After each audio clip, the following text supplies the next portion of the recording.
Islamic terrorist determined. JIT report पर हुकूमत ने एतराज़ात उठाए, सुप्रीम कोर्ट ने सवाल उठा दिए। अपोजिशन को हुकूमत के खिलाफ JIT की फाइंडिंग्स पर अमल दरामद के लिए अदालत को कायल करना होगा।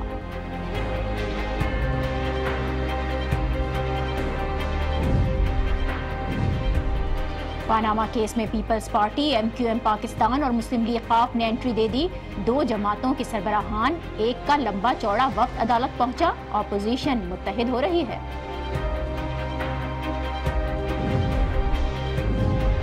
पानी जिंदगी है, लेकिन सिंध में यही पानी जहर बनता जा रहा है।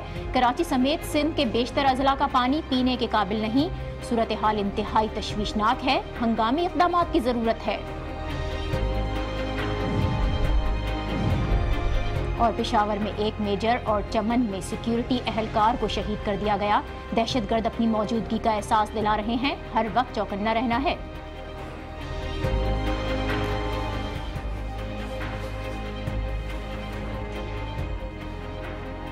अस्सलाम वालेकुम, आप देख रहे हैं न्यूज़ आर विद नाजिया और मैं हूं नाजिया अशर। JIT रिपोर्ट सामने आने के बाद पिछले एक हफ्ते से जो माहौल बन रहा था, जिस तरह से आज की समाअत का इंतजार हो रहा था, लग यूं रहा था कि वज़ीर आज़म का जाना तय ही हो गया है। बड़े बड़े तजियाकार, कानूनी माहिरीन, सबका ख्याल यही था कि वज़ीर आज़म या तो नाअहल होंगे या ये मामला अकाउंटेबिलिटी कोर्ट में चला जाएगा। मुख्तसरन ये कि हर सूरत में वज़ीर आज़म को कार्रवाई का सामना करना जरूर पड़ेगा। लेकिन आज की हियरिंग, इसके बाद सूरत हाल अचानक से बदलती हुई दिखाई दे रही है। सुप्रीम कोर्ट ने JIT की रिपोर्ट में शामिल दस्तावेजात पर ही सवाल उठाए हैं। ये पूछा गया है कि क्या JIT दस्तावेजात का सोर्स जाने बगैर उन्हें दुरुस्त करार दिया जा सकता है? दस्तावेजात कानून के मुताबिक पाकिस्तान मुंतकिल हुई या नहीं? और क्या JIT की दस्तावेजात तस्दीक शुदा हैं? ये वो अहम सवालात हैं जो आज सुप्रीम कोर्ट की जानिब से और जस्टिस एजाज अफजल ने इस बारे में रिमार्क्स देते हुए कहा है कि JIT की दस्तावेजात काबिल कबूल हैं या नहीं, इस पर अभी बात होना बाकी है। अदालत की PTI के वकील नईम बुखारी से जिरा भी हुई। जजेस ने नईम बुखारी पर वाज़े किया कि अदालत JIT की फाइंडिंग्स की पाबंद नहीं। JIT की फाइंडिंग्स की पाबंदी क्यों करें, ये उनको साबित करना होगा। इसके अलावा आज की हियरिंग में शरीफ खानदान ने भी JIT रिपोर्ट से मुतालिक एतराज़ात जमा कराए, जिसमें मौक़िफ़ अपनाया गया कि पानामा केस की मुश्तरका तहकीकाती टीम का रवैया गैर मुनसिफाना था। अरकान ने मैंडेट से भी तजावुज़ किया और जानिबदारी का मुज़ाहिरा किया गया। तफ्तीशी अमल कानूनी ज़ाब्तों के खिलाफ था।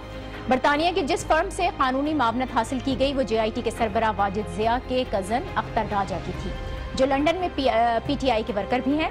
JIT अरकान बिलाल रसूल, इरफान मंगी, आमिर अजीज पर भी एतराज़ उठाए के अलावा JIT में शामिल ISI के नुमाइंदे पर भी एतराज़ उठाया गया है और कहा गया है कि असल में ये नुमाइंदा ISI का अफसर नहीं था, इसे कॉन्ट्रैक्ट पर हायर किया गया और इस नुमाइंदे की तनख्वाह की मुंतकली का भी कोई रिकॉर्ड मौजूद नहीं। लिहाजा JIT तहकीकात गैर शफाफ है, जिसे कलअदम करार दिया जाए।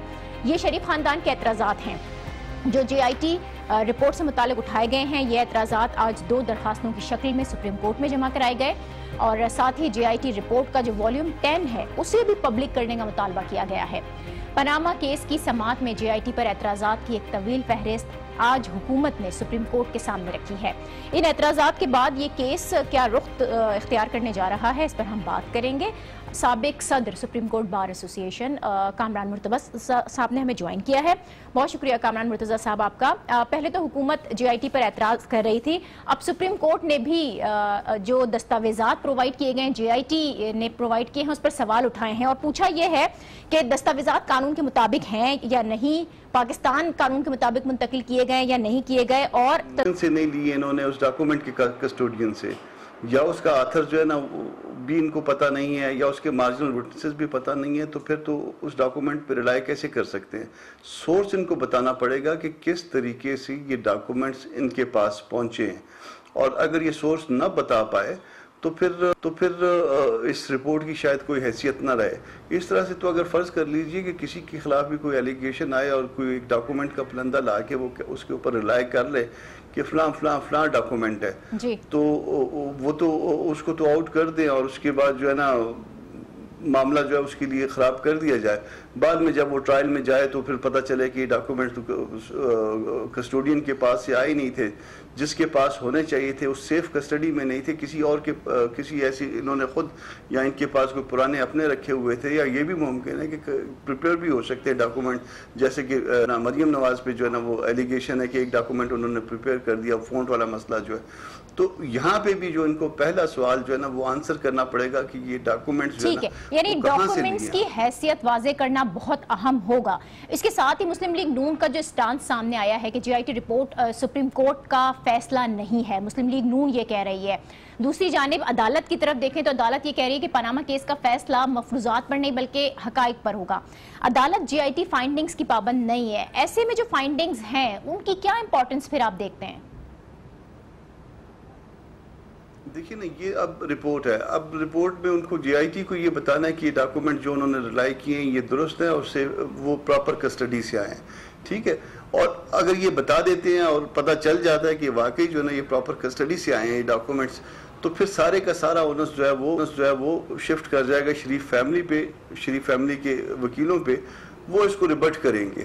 تو یہ ڈاکومنٹس دیکھنے کے بعد پہلے تو اس کی سورس انہوں نے پوچھ لی ہے کہ سورس بتا دیجئے, پھر اس کے بعد اگر سورس اسٹیبلش انہوں نے کر دی, پھر اس کے بعد ڈاکومنٹس دیکھنے کے بعد, پھر اعتراضات سننے کے بعد جو ہے وہ کورٹ فیصلہ کرے گی کہ یہ رپورٹ ایڈمیزیبل ہے یا نہیں.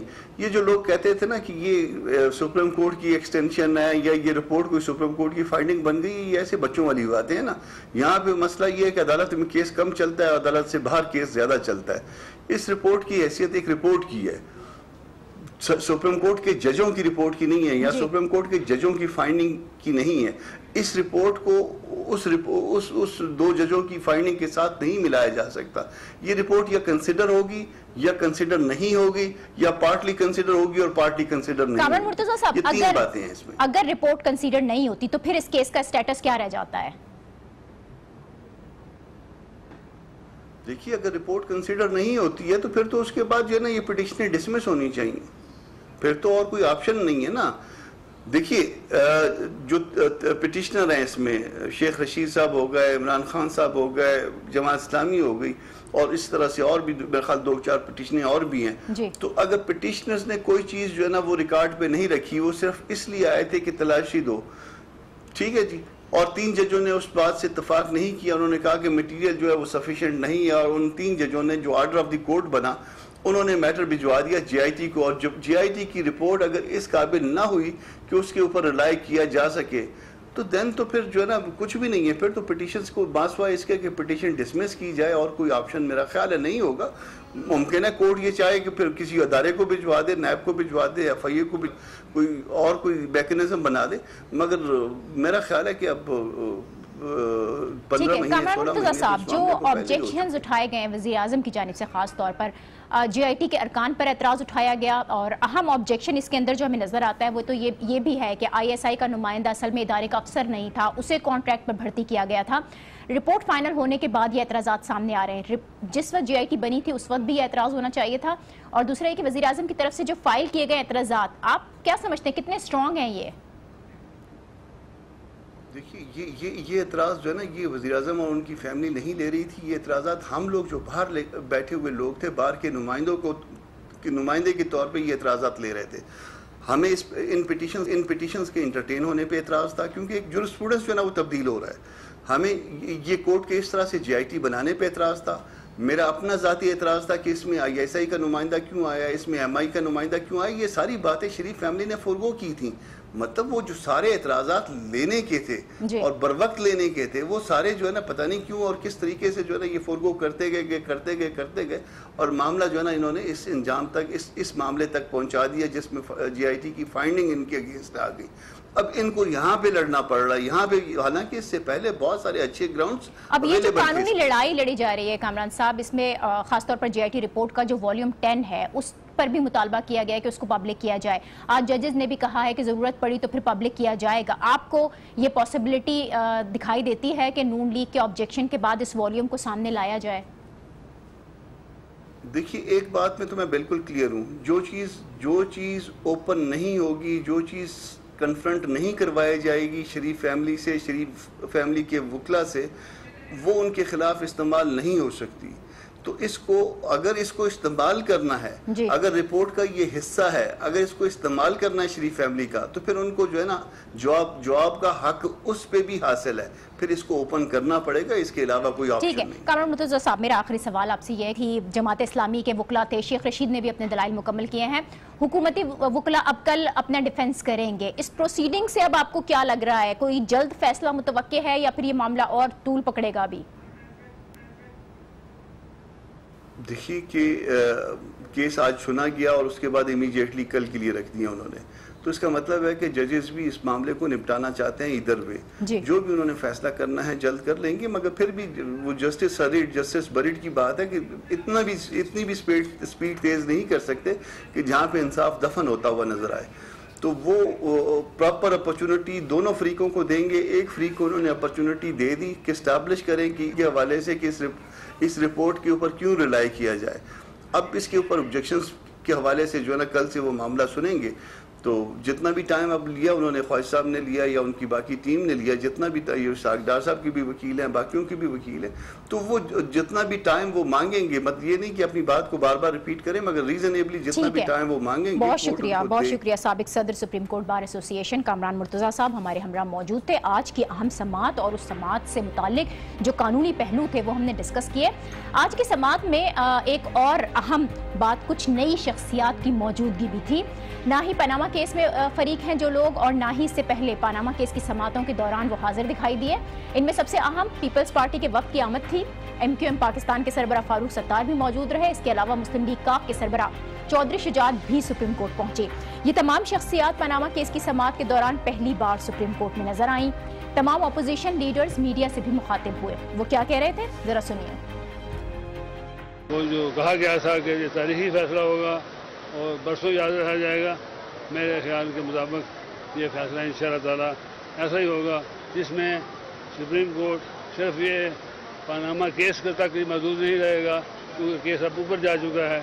جو کام پارلیمنٹ نے کرنا چاہیے تھا وہ پارلیمنٹ نے نہیں کیا, تو اب یہ کام سپریم کورٹ کر رہی ہے. ہم یہ کہتے ہیں کہ وزیر اعظم کو ہائی مورل گراؤنڈ پر وزیر اعظم ہونا چاہیے, اور جو JIT کی رپورٹ کے بعد معلومات اور حقائق سامنے آئے ہیں, اس کے بعد ہم یہ سمجھتے ہیں کہ وزیر اعظم صاحب کے پاس وہ ہائی مورل گراؤنڈ نہیں رہا, اور انہیں مستعفی ہونا چاہیے, انہیں استعفیٰ دینا چاہیے. دائر کی تھی نواز شریف صاحب کی, شہباز شریف کی, حمزہ شریف کی, اور کیپٹن صفدر کی, اور اسحاق ڈار کے خلاف, پانچوں کے خلاف. آپ گواہ ہیں سبھی. 2 ہفتے ہم نے بحث کی تھی, اسی پر نوٹسز ایشو ہوئے تھے, اور وہی تمام ڈاکیومنٹس ہیں جو یہاں آج استعمال ہو رہے ہیں.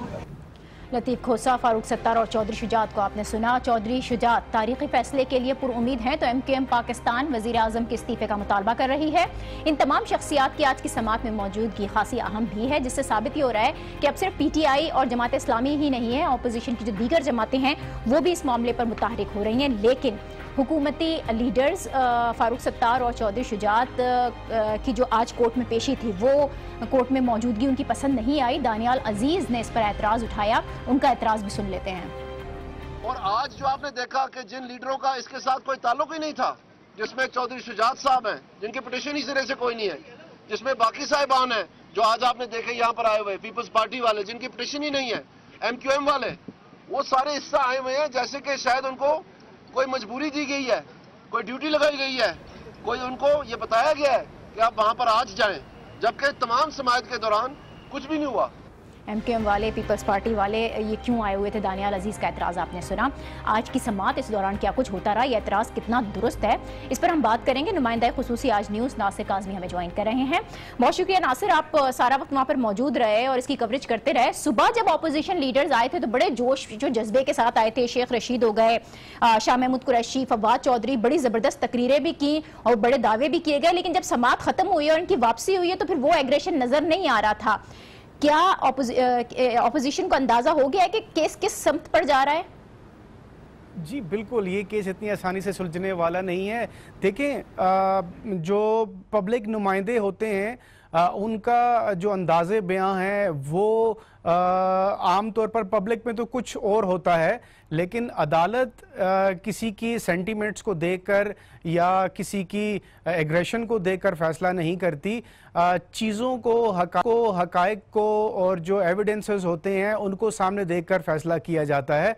तो जिस तरह आपने जिक्र किया कि जो एग्रेसिवनेस नज़र आ रही थी पेशी से पहले वो कुछ और थी और बाद में कुछ बॉडी लैंग्वेज कुछ और थी, उसकी सबसे बुनियादी वजह यही है कि हर कोई अपने दिल में अरमान लिए अदालत के अंदर जा रहा है कि उनकी मर्ज़ी का फ़ैसला हो, और जो ही कोई रिमार्क्स आते हैं जो अगर किसी के फेवर में है तो वो उससे अंदाज़े अखज़ करना शुरू कर देता है, और अगर किसी के अगेंस्ट आते हैं तो फिर एक और नई बहस शुरू हो जाती है कि अब जल्दी फैसला होने वाला है, अब कम फैसला होने वाला है। तो जो सेंटीमेंट्स का जिक्र आपने किया कि किस तरह से ये लोग जो जब गए उस वक्त क्या मोड था और जब वापस निकले तो फिर क्या मोड था। तो नासिर, आज की जो हेयरिंग थी, एक खास बात ये भी थी कि पीपल्स पार्टी, MQM पाकिस्तान, मुस्लिम लीग काफ के रहनुमा मौजूद थे वहाँ पर, जिस पर दानिया साहब ने आज जो बड़ा एतराज़ भी उठाया है। किस हद तक दुरुस्त था उनका ये एतराज़, और वाकई इन अपोजिशन लीडर्स की इस केस में मौजूदगी बनती है? क्यों पहुंचे थे वहाँ पर? देखिए, मौजूदगी तो अल्टीमेटली अगर सियासी जमातें हैं और इनका डायरेक्टली और इनडायरेक्टली इससे लिंक तो बनता है। अदालत के अंदर जाना और आज की इस पेशी में ज़्यादा जो वो उनकी जानिब से यानी इसको ज़्यादा इम्पोर्टेंट समझना इस बात का पेश ख़ैमा है कि शायद अब इलेक्शन कैंपेन का आगाज़ हो चुका है, तो तमाम सियासी जमातें पॉइंट स्कोरिंग वाला जो फार्मूला है उसको अपनाना चाह रही हैं। आज की जो हाज़री है इन तमाम सियासी लीडरान की जिनका आपने ज़िक्र किया कोर्ट के अहाता अदालत के अंदर, तो यकीनी तौर पर ये नज़र आ रहा है कि अब तमाम सियासी जमातें अपनी अपनी साख बनाने के चक्कर में हैं, और जो एक पॉपुलर राय आ रही है कि इस अहम केस में जिस पर पूरी कौम की नज़रें लगी हुई हैं कि शरीफ ख़ानदान के ऊपर जो इल्ज़ामात लगाए गए हैं उनका अब हतमी इंजाम तक वो पहुंचने लगे हैं। तो यकीनी तौर पर इन तमाम जितने भी लीडरान का आपने ज़िक्र किया, आज उनको अपनी अपनी पार्टी की आदत की जानिब से ये टास्क दिया गया था कि आप सुप्रीम कोर्ट के अंदर जाएं और वहाँ पर आपकी मौजूदगी इस बात की दलील है कि आप इस एक अहम मुकदमे का फैसला चाहते हैं। ये जो तो कोर्ट के बाहर की बात हो गई, कोर्ट के अंदर का एनवायरनमेंट क्या था? दोनों जानिब से पेश किए गए वकला के जो दलाइल थे, कोर्ट का रवैया कैसा था? वकला मुतमईन कर सके हैं जजेस को? देखिए, इसमें हम कोई हतमी राय कायम नहीं कर सकते। वकला का जानिब से जो दलाइल दिए जाते रहे उस पर बड़ा मोहतात जो रवैया इख्तियार किया जजेस ने। ख़ास तौर पर आज कि ये रिमार्क्स बड़े इंटरेस्टिंग थे कि जब नईम बुखारी अदालत के सामने ये बात की कि जो दो जजेस ने जो फैसला किया था क्या उसी को लेकर आप आगे कंटिन्यू करेंगे, तो जिस पर अदालत की जानिब से जो रिमार्क्स आए वो बड़े दिलचस्प इस हिसाब से थे। उन्होंने कहा कि वो अक़लीती फ़ैसला था, वो दो जजेस का फ़ैसला था, जबकि अक्सरियत ने GIT बनाने के लिए जो है फ़ैसला दिया, और तमाम तकाज़े जो हैं कानूनी उनको मद्देनज़र रख कर ही इस केस का जो है वो इसको मंतकी अंजाम तक पहुंचाया जाएगा। तो इससे लगता ये है कि जो जजेस हैं वो यकीनी तौर पर इस केस की हसासियत को मद्देनज़र रख कर ही केस की प्रोसीडिंग्स को आगे चलाएंगे। बहुत शुक्रिया नासिर काज़मी, नुमाइंदा खुसूसी आज न्यूज़ हमारे हमरा थे। सुप्रीम कोर्ट के बाहर और अंदर क्या होता रहा उस पर तमाम तर कार्रवाई उन्होंने कवर भी की थी और उससे मुतालिक हमें आगाह कर रहे थे। एक ब्रेक हम लेते हैं और इस ब्रेक के बाद बात करेंगे कि दहशतगर्दी कम ज़रूर हुई है लेकिन ख़त्म नहीं हुई। Keep watching news hour with Nazia.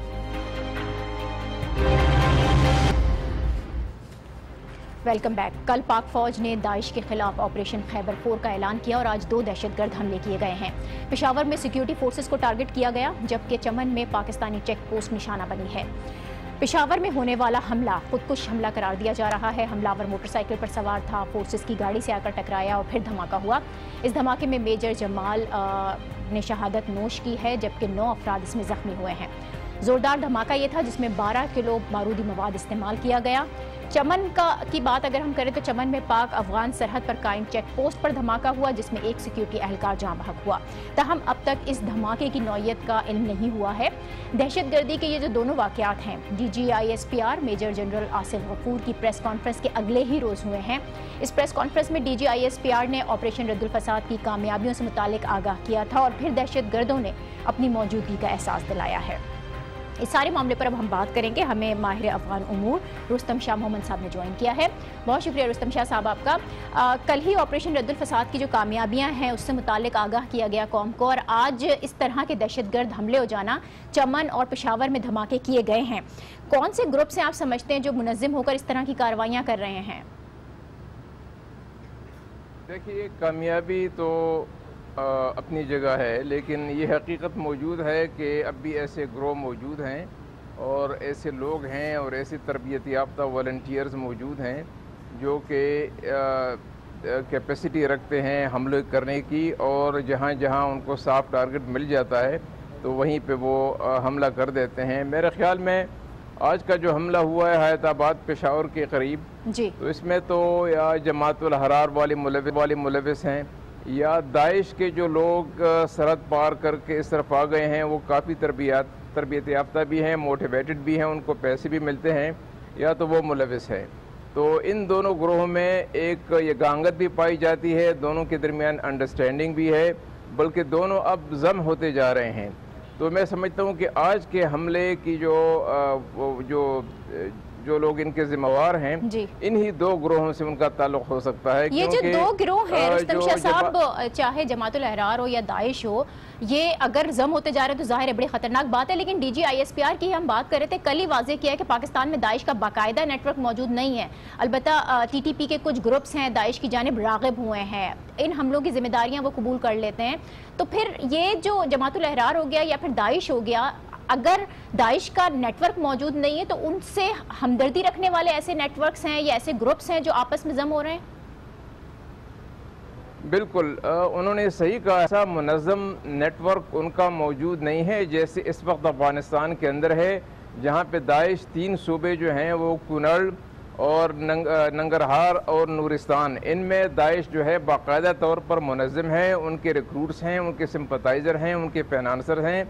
ऐसी सिचुएशन पाकिस्तान के अंदर नहीं है, लेकिन उनके सपोर्टर सिंपथाइज़र्स पाए जाते हैं, क्योंकि कुनल का जो सूबा है और नूरिस्तान का और नंगरहार, इन तीनों का जो बॉर्डर है वो पाकिस्तान से मिलता है और लोग आसानी से इधर से उधर, वहाँ से यहाँ आ सकते हैं। तो हो सकता है कि इनमें वही लोग मुलविस हों जो कि तरबियत याफ्ता हो के तरबियत लेके पाकिस्तान पहुँचे हों, उनको या उनके जो रिश्तेदार हैं या उनके जो होने वाले लवाकीन थे उनको काफ़ी पैसे दिए गए हों, उनको मोटिवेट भी किया गया हो, उनका नज़रिया भी तब्दील कर दिया गया हो सकता है कि यही लोग मुलविस हों। मैं समझता हूँ कि जब तक इन अफ़गानिस्तान से इन लोगों का बिल्कुल क्लियरेंस नहीं हो जाता, जब तक वो वहाँ से एलिमिनेट नहीं हो जाते, कुछ न कुछ किसी न किसी शक्ल में ये सिलसिला बहुत अफसोस के साथ कहना पड़ता है कि शायद ये जारी रहेगा। लेकिन अफगानिस्तान से क्लियरेंस या अफगानिस्तान से इन दहशतगर्दों की एलिमिनेशन की जो आप बात कर रहे हैं, ये मुमकिन कैसे हो सकता है? पाकिस्तान इस सिलसिले में अफगानिस्तान से किस तरह से बात करे और किस तरह से दोनों मुल्क बैठकर इस मामले को हल करें? इसके रास्ते में बहुत मुश्किलात हैं। पहली बात तो यह है कि ट्रस्ट डेफिसिट है, क्योंकि अफगानिस्तान बुनियादी तौर पर यह समझता है कि पाकिस्तान भी इन हमलों में बिला वास्ता या बिलवास्ता मुलविस है, जिसका हकीकत से कोई ताल्लुक़ नहीं है। लेकिन अफगान हुकूमत शायद अपनी नाकामियों को छुपाने के लिए मुसलसल ये दावे करते रही है कि पाकिस्तान से लोग तरबियत लेके और उनको वहाँ से फंडिंग करा के वहाँ से मोटिवेट करके अफगानिस्तान भेजा जाता है। हालांकि पाकिस्तान को क्या ज़रूरत है और पाकिस्तान को क्या फ़ायदा है कि यहाँ से लोग भेजे जाएँ और वह अफगानिस्तान की हुकूमत के लिए ऐसे मुसीबत पैदा करें? पाकिस्तान के लिए तो फ़ायदा इसमें है कि अफगानिस्तान स्टेबलाइज हो, वहाँ पे अमन हो, क्योंकि अफगानिस्तान के अमन से सबसे ज़्यादा फ़ायदा भी पाकिस्तान को पहुँचेगा और अफगानिस्तान की बदअमनी से सबसे ज़्यादा नुकसान भी पाकिस्तान का होगा। तो ये जो उनकी आर्गूमेंट है इसमें कोई हकीकत नहीं है, लेकिन चूँकि 40% एरिया पे उनका कंट्रोल नहीं है और जो 60% एरिया पे उनका हुकूमत का कंट्रोल है, वहाँ भी हालत ये है कि उनके जो कन्वाइज गुजरते हैं अफगानिस्तान के मुख्तलिफ इलाकों से या अमेरिकन कन्वाइज जो गुजरते हैं, تو طالبان کو ٹیکس دینا پڑتا ہے. جو وہاں پہ بعض علاقوں کے جو گورنر ہیں بعض صوبوں کے, ان کا اپنے سروائیول اسی میں مضمر ہے کہ وہ طالبان کے ساتھ تعلقات ٹھیک رکھیں, ورنہ پھر ان کو بھی خطرہ ہوتا ہے. تو یہاں پہ اگر جس ملک میں ایسے حالات ہوں تو وہاں پہ میں سمجھتا ہوں کہ یہ کوئی حیرانگی کی بات نہیں ہے کہ ایسے غلط وہ دعوے کریں اور پاکستان پہ الزام لگائیں. اس لیے میں سمجھتا ہوں کہ دونوں ملکوں کو مل کر کارروائی کرنا یہ اس وقت آج کے ماحول میں ذرا مشکل ہے, کیونکہ ٹرسٹ ڈیفیسٹ ہے. جب یہ ٹرسٹ ڈیفیسٹ ختم ہوگا, اعتماد قائم ہوگا, اعتماد بحال ہوگا, تب یہ ممکن ہو سکتا ہے کہ دونوں ممالک جو سرحدی علاقے. آپ کو لگتا ہے رستم شاہ صاحب, جب بھی پاک افغان بارڈر پر کسی قسم کی کوئی کارروائی ہوتی ہے اور اس طرح کی چیزیں خاص طور پر دہشت گردی سے متعلق جو ایکٹیویٹیز ہوتی ہیں, ہمیشہ یہی بات کی جاتی ہے اور ٹرسٹ ڈیفیسٹ ہی سامنے آتا ہے. یہ ٹرسٹ ڈیفیسٹ ختم کرنے کے لیے آپ کو سنجیدگی نظر آتی ہے؟ مستقبل قریب میں ایسا کچھ ہو سکتا ہے؟ اگر ایسے ہو کہ پاکستان افغانستان کے جو عوامی نمائندے ہیں, جو جرنلسٹ ہیں, جو میڈیا کے لوگ ہیں, جو غیر جانبدار مبصر ہیں, ان کو ایک جرگے میں, ایک گروپ میں, ایک ٹاسک فورس میں یہ ان کی تشکیل ہو جائے اور پھر وہ دونوں ممالک جا کے متعلقہ حکام سے بھی بات کریں, سرحدی حکام سے بھی بات کریں, تو میں سمجھتا ہوں کہ ایک کامن گراؤنڈ پایا جا سکتا ہے اور ایک کنورجنس آف پرسیپشن ہو سکتا ہے, جس کے بعد دونوں ممالک کے لیے یہ آسان ہوگا کہ وہ مشترکہ مشقوں کا بھی وہ کریں, ایکسرسائزز کا بھی آغاز کریں اور ایک دوسرے کے ساتھ انٹیلیجنس شیئرنگ بھی کریں. کیونکہ جو انٹیلیجنس پاکستان کے پاس ہے, جو اطلاعات پاکستان کے پاس ہیں, وہ ان سے شیئر نہیں ہوتی, جو ان کے پاس ہیں وہ ہم سے شیئر نہیں ہوتی. ایسے حالات میں ان لوگوں کو موقع ملتا ہے جو اس کی طاق میں رہتے ہیں کہ کیسے صاف ٹارگٹس کو چنا جائے, ان کو ٹارگٹ کیا جائے, اس لیے کہ ان کو معلوم ہے کہ دونوں ممالک کے درمیان جو ہے کسی قسم کا کوئی انٹیلیجنس شیئرنگ کا کوئی نظام نہیں ہے. ٹھیک ہے, بہت شکریہ رستم شاہ مومن صاحب, مفصل تجزیہ دے رہے. دہشت گردی جس کے اندر بہت سارے اہم فیکٹرز ہیں, اس کو کس طرح سے قابو کیا جا سکتا ہے. ہم ایک بریک یہاں پر لیتے ہیں اور اس بریک کے بعد بات ہوگی سندھ کے پانی کی جو زندگی کے بجائے موت بانٹ رہا ہے. دیکھتے رہیے news hour with Najia. Welcome back. اب سے 3 ماہ پہلے ہم نے اسی پروگرام میں سندھ میں صاف پانی کا جو مسئلہ ہے اسے اٹھایا تھا اور آپ کو یہ بتایا تھا کہ کراچی کا 80 سے 83% پانی پینے کے قابل نہیں ہے, مضر صحت ہے, جس سے لوگ ہیپاٹائٹس بی اور کینسر جیسی جان لیوا بیماریوں کا شکار ہو رہے ہیں. سپریم کورٹ میں اس حوالے سے جاری کیس کی تمام تر تفصیلات بھی آپ سے شیئر کی تھیں اور اب ایک بار پھر اسی معاملے پر بات کرتے ہیں, کیونکہ ان 3 ماہ کے دوران صورتحال بہتر ہونی چاہیے تھی, لیکن بہتر ہونے کے بجائے بدتر ہوتی چلی جا رہی ہے. مارچ میں جب اس اہم مسئلے پر اسی پروگرام میں بات ہوئی تھی, اس وقت کراچی میں مضر صحت پانی کی شرح 80 سے 83% تھی, لیکن اس وقت یہ شرح بڑھ کر 90% تک جا پہنچی ہے. اس بات کا انکشاف حال ہی میں Pakistan council for research in water resources کی رپورٹ میں ہوا ہے, جو سپریم کورٹ کے حکم پر بننے والے واٹر کمیشن کو پیش کی گئی ہے. یہ رپورٹ یہ بتاتی ہے کہ سندھ کے 14 اضلاع ایسے ہیں جہاں 83% تک پانی خطرناک حد تک مضر ہے, جبکہ کراچی کا 90% پانی پینے کے قابل ہی نہیں ہے. کراچی کے پانی کے نمونوں میں 30%, لاڑکانہ میں 60% اور حیدرآباد میں 42% انسانی فضلہ پایا گیا ہے. اس کے علاوہ ان علاقوں کے پانی میں ای کولائی نامی جراثیم کی موجودگی سے متعلق بھی پتہ چلا ہے, جو عام طور پر انسانی فضلے میں موجود ہوتا ہے اور پیٹ کی بیماریوں کا سبب بنتا ہے.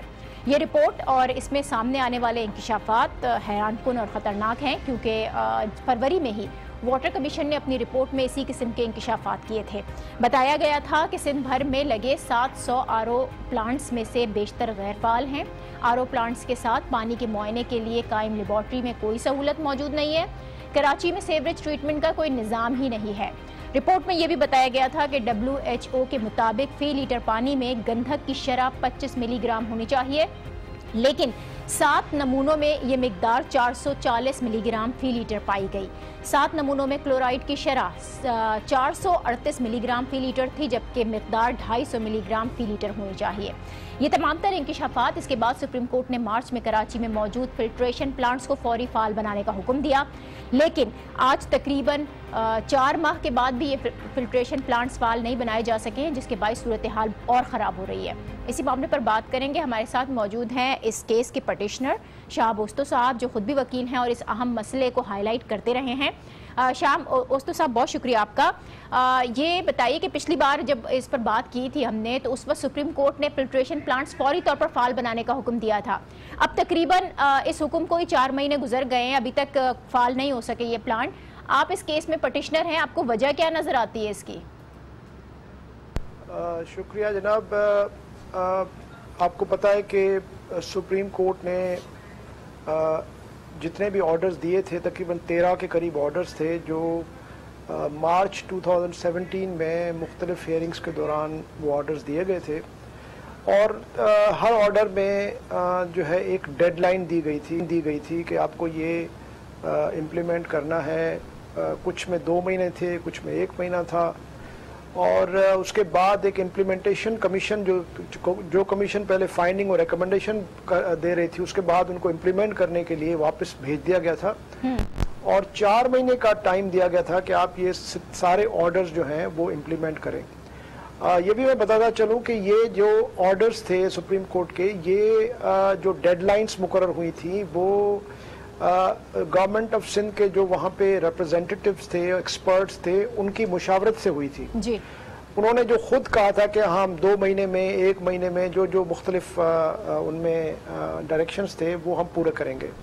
लेकिन जब कमीशन ने इम्प्लीमेंटेशन शुरू की तो शुरू दिन से ही सिंध गवर्नमेंट ने वो डिलेइंग टैक्टिक्स के तौर पे टाइम मांगना शुरू किया। और इन द मीन वाइल वो जितने भी ऑर्डर्स थे तकरीबन सुप्रीम कोर्ट के, उन सबको उन्होंने रिव्यू पिटिशंस डाल के सुप्रीम कोर्ट में चैलेंज भी कर दिया। लेकिन सुप्रीम कोर्ट ने कोई भी इसमें स्टे नहीं दिया अभी तक, बल्कि एक दफ़ा हियरिंग हुई थी, ठीक है, लेकिन उसमें भी वो जो है सुना नहीं गया और उसको फिर एडजर्न कर दिया गया। तो अब कमीशन के पास ये मामला रहा है और पिछले 4 कमीशन सुन रही है ये केसेस, और हर दफ़े कोई ना कोई नया बहाना आता है और ये सिलसिला चल रहा है। और 4 महीने गुजर गए और कोई कंप्लायंस नहीं हुई है। ठीक है, बहुत शुक्रिया शाह साहब आपका। और अब इसी मामले पर मैं बात करूंगी। Deputy MD water board Asadullah Khan साहब ने भी हमें ज्वाइन किया है। असदुल्ला खान साहब, बताइएगा कि सुप्रीम कोर्ट के हुक्म पर जो वाटर कमीशन को पेश की गई report Pakistan council for research and water resources, उसमें बताया गया है कि कराची का 90% पानी पीने के काबिल ही नहीं है। पानी के नमूनों में 30% इंसानी फुजला भी पाया गया है। इस अहम मसले पर तवज्जो क्यों नहीं दी जा रही है? शुक्रिया कि जी आपने मौका दिया कि वाटर बोर्ड अपना वर्जन जो है वो बयान कर सके। पहले तो ये मैं आपको बताता चलूँ कि जो डॉक्टर मुर्तज़ा हैं जिन्होंने रिपोर्ट दी है, उन्होंने पूरे सिंध के बारे में रिपोर्ट दी है। वो सिर्फ कराची के बारे में नहीं है, बल्कि सिंध के 14 अजला को उन्होंने पॉइंट आउट किया है और 14 अजला की उन्होंने ये रिपोर्ट बनाई है, जिसमें 90% जो है उन्होंने ये उस रिपोर्ट में कहा है कि पानी जो है वो पीने के काबिल नहीं है। तो पहले तो ये आप तस्हीह कर लीजिए इसके अंदर कि ये सारा जो रिपोर्ट है ये पूरे सिंध के ऊपर के लिए है। बिल्कुल, नंबर 1। नंबर 2, जहाँ तक कराची का ताल्लुक है, डॉक्टर मुर्तज़ा जो हैं वो टास्क टीम के मेंबर हैं और इत्तफाक से उसका member Karachi water and sewerage board भी है उसका, और मैं उनके साथ हमेशा शामिल रहा हूँ।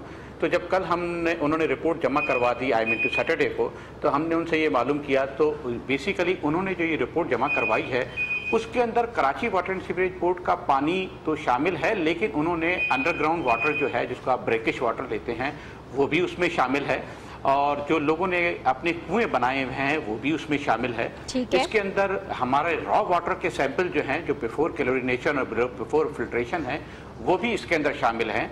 और जो टैंकर्स ऐसे हैं जो इलीगल टैंकर्स चल रहे हैं कराची के अंदर, जो लोग जोहड़ के अंदर और खड्डों में पानी भर लेते हैं हाइडेंट वाले, जिसको रोकने की जिम्मेदारी जो है वो इलाका पुलिस की है as per the directive of the honourable supreme court. तो असदुल्ला साहब, एक और अहम मामला, सुप्रीम कोर्ट ने मार्च में कराची में मौजूद जो फिल्ट्रेशन प्लांट्स हैं उसको भी फाल करने का हुक्म दिया, लेकिन 4 महीने गुजर गए, ये प्लांट्स फाल क्यों नहीं हो रहे हैं? रुकावटें, मसाइल हैं क्या आखिर?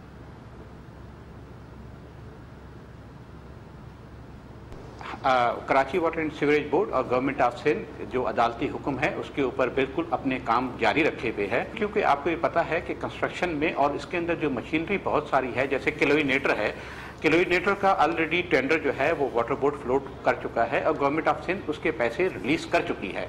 As far as filter plant का ताल्लुक है, जो जहाँ पे हमारी फिल्ट्रेशन के अंदर कमी है, जो हमें अपग्रेडेशन करना है और जो नए फिल्टर प्लांट बनाने हैं, उसके लिए गवर्नमेंट ऑफ सिंध ने अपनी एडीबी के अंदर ऑलरेडी 3,500 मिलियन जो है वो मख्तस कर दिए हैं। ये पीसी जो कंसल्टेंट वो ऑलरेडी गवर्नमेंट ऑफ सिंध को गई हुई है, लेकिन क्योंकि चीज़ें होती हैं, इसकी जितनी भी मशीनरीज हैं, जैसे आप क्लोरीनेटर कहेंगे, क्लोरीनेटर इस वक्त पूरे पाकिस्तान के अंदर अवेलेबल नहीं होते। ये शेल्फ मेड आइटम्स नहीं होते, बल्कि ये जितने भी आइटम्स होते हैं ये ऑर्डर मेड होते हैं। ठीक है। तो अब ये क्लोरीनेटर जो हैं ये यूरोप की किसी भी, जर्मनी से या किसी भी ऐसी सिटी से लिए जाएंगे, ऐसी कंट्री से लिए जाएंगे जो इंपोर्ट किए जाएंगे। अब आ जाइए आप फिल्ट्रेशन के अमल के ऊपर। फिल्ट्रेशन के अंदर जो है अब कंसल्टेंट हायर होंगे, कंसल्टेंट उसको पॉइंट आउट करेंगे और ये बताएंगे कि जी कहाँ पे कितने फिल्ट्रेशन की जरूरत है और कौन कौन सी मशीनरी की जरूरत है। अगेन फिर ये कहूंगा कि ये मशीनरी जो है ये इंपोर्ट होगी। असदुल्लाह साहब, आपने बड़े तफसीली ये तो बता दिया है। वाटर बोर्ड की जानिब से एतराफ़ ये किया गया है कि शहर में 19 मकामात पर सीवरेज की लाइनें पानी की लाइनों से मिल रही हैं। इस मसले को दूर करने के लिए इकदाम किए गए हैं। जो मरम्मत का काम है वो आपको लगता है कि कंप्लीट हो जाएगा? ये जो कंटेमिनेशन का ताल्लुक है, ये मैं आपकी तवज्जो से आवाम से भी ये दरख्वास्त करूंगा। मोस्टली हमारे यहाँ कंटेमिनेशन होती है, जैसे कि आपको पता है कि कराची की 50% आबादी कच्ची आबादी है। तो लोग क्या करते हैं, वहाँ की आवाम क्या करती है कि हमारी लाइन को पंक्चर करके हमारी लाइनों में से पानी का कनेक्शन ले लेते हैं, जो कि इलीगल तरीके से होता है और नॉन टेक्निकली होता है। अगर हम कोई कनेक्शन देंगे तो उसको प्रॉपर तरीके से क्लैंपिंग करेंगे, क्लैंपिंग करके उसको तरीके से हम देंगे। लेकिन क्योंकि आवाम को पता है कि इसके अंदर कोई जान जाने का खतरा तो नहीं है, अगर बिजली के किसी तार को हाथ लगाते हैं तो उसमें जान जाने का खतरा रहता है। लेकिन जहाँ तक पानी का ताल्लुक है, पानी की लाइनों को वो पंक्चर करके और कनेक्शन लेते हैं जो कि नॉन टेक्निकल होता है, उसकी वजह से वो रबर बांध के और जो एक देसी तरीका होता है, जुगाड़ वाला तरीका, उसको करके वैसे कनेक्शन ले लेते हैं। ठीक है, लेकिन सीवरेज ट्रीटमेंट, इसका भी तो निज़ाम ना होने की निशानदेही की गई है। पानी के मुआयने के लिए कायम लेबॉर्ट्री में सहूलत नहीं है, ये भी एक बुनियादी मसला है जिसको नज़रअंदाज किया जा रहा है। इसकी गफलत का कोई जिम्मेदार है? देखें, सीवरेज ट्रीटमेंट प्लांट के लिए हमने ऑलरेडी एक रिपोर्ट सबमिट कर दी है, जो कि चीफ सेक्रेटरी ने लास्ट सैटरडे के ऊपर एक मीटिंग की थी। S3 प्रोजेक्ट के अंदर हमारा TP1 और TP3 जो है वो फाइनल होने जा रहा है, जिसकी डेट जो है वो हमने ऑनरेबल कमीशन को बता दी है कि इन तारीख के अंदर TP1 और TP3 हमारा तैयार हो जाएगा। तो उसकी रिपोर्ट ऑलरेडी सबमिट हो चुकी है, जो कि जनवरी 2018 एंड जून 2018 की डेट्स दी गई हैं। ये तो आपका सीवरेज के जो मुतालिक था सवाल, उसका जवाब ये है कि सीवरेज ट्रीटमेंट प्लांट के लिए डेट जो है वो दे दी हैं और AG साहब ने वहाँ पे नोट करवा भी दी हैं। और जो ऑनरेबल कमीशन का ऑर्डर आया है लास्ट सैटरडे का, उसके अंदर वो डेट्स मौजूद हैं। अगर आप चाहेंगे बहुत तो शुक्रिया, बहुत शुक्रिया deputy MD water board Asadullah Khan साहब हमारे हमरा थे। और पानी का मसला, साफ पानी का मसला पूरे सिंध का ही है और इस पर फौरी तौर पर इक़दाम लेने की ज़रूरत है। इसी के साथ आज के इस प्रोग्राम से मुझे दीजिए इजाज़त। कल आपसे फिर मुलाकात होगी। अल्लाह हाफ़िज़।